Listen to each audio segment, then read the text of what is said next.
as our committee has done its work over the last 9 months, one area that we've obviously been focused on is the U.S. business relationship with China, and the fact that we have the two largest economies in the world and that we're intertwined economically at almost every level and every sector in our economy.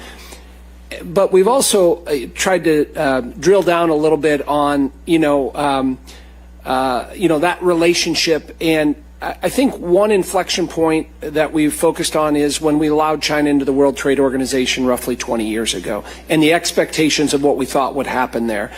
And as we look at many U.S. multinational corporations and many private equity groups, we look at and we hear about, has China progressed or regressed, and what have they been able to do in terms of that business climate, and trying to evaluate that on whether they've gone forward or backwards on that.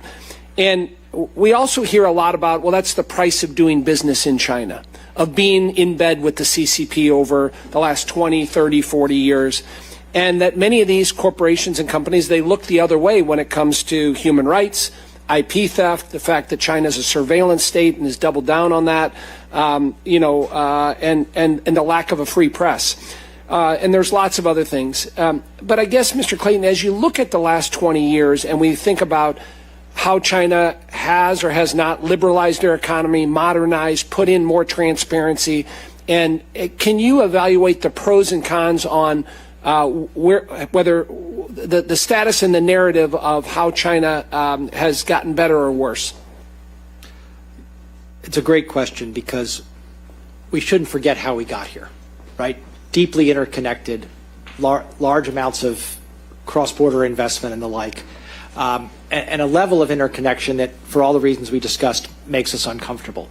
20 years ago, we believed that with investment, with economic integration, would come those principles that we discussed of transparency, accountability, rule of law, financial stability, that type of economic regulation overlay in the Chinese economy would come to China.